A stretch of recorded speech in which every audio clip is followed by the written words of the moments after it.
Aujourd'hui, je vais vous parler de l'histoire appelée Jedi Quest. C'est une histoire qui se passe en l'an -28 et qui concerne Obi-Wan et Anakin. Ça se passe après 4 ans de relation entre les deux.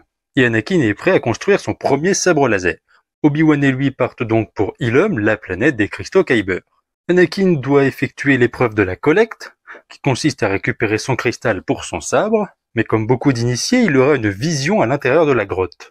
Il se verra lui plus jeune, avec une petite mare de sang, et surtout il verra Dark Maul.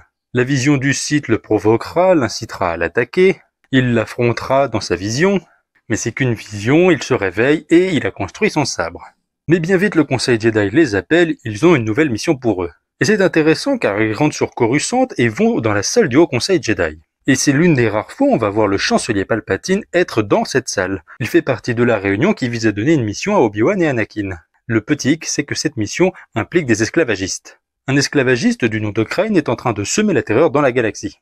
Il attaque de nombreux cargos civils et réduit tous leurs passagers en esclaves.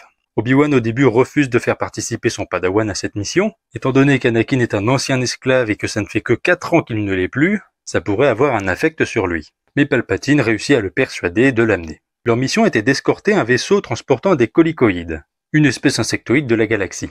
Et bien sûr, en chemin, ils se feront attaquer par Crane et ses troupes. Obi-Wan et Anakin infiltreront son vaisseau, ils découvriront certains plans de Crane, mais Anakin se fera capturer et Obi-Wan dut s'enfuir et retourner au vaisseau colicoïde. Et donc Anakin se retrouva être de nouveau esclave.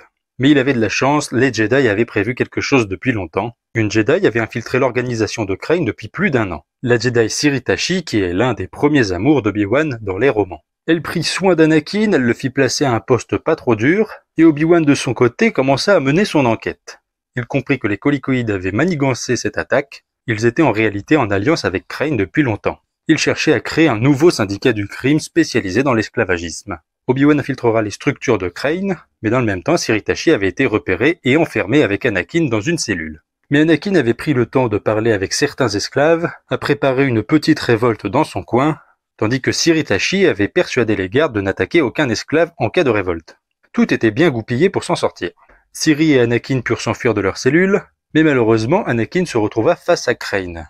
Anakin succombera à sa colère et tuera l'esclavagiste. Ce ne lui fut pas beaucoup réprimandé, et en même temps il avait réussi à mettre fin à une organisation criminelle grandissante. Donc ça passe. Pour rappel, il a que 14 ans et il tue déjà des gens. Mais en même temps, on apprend dans cette BD que Crane avait un passif avec Anakin. En effet, quand Anakin n'avait que 3 ans, Crane avait attaqué Mos Espa. Et il avait capturé certains esclaves de Tatooine, dont la mère d'une amie à Anakin. Mais ils furent félicités pour leur réussite, et le chancelier suprême lui-même viendra les chercher. Ça nous montre quand même que Palpatine aime beaucoup accompagner Anakin dans ses missions. Il le surveille de très près. Et d'ailleurs, c'est l'une des premières fois où on voit les gardes rouges avec une armure mélangeant les gardes du Sénat et les futurs gardes rouges. Alors malheureusement, elle a été séparée en France dans 4 magazines différents, et elle n'est jamais parue dans un tome les compilant. Voilà, si cette vidéo vous a plu, n'hésitez pas à vous abonner à ma chaîne YouTube Curlon et que la force soit avec vous.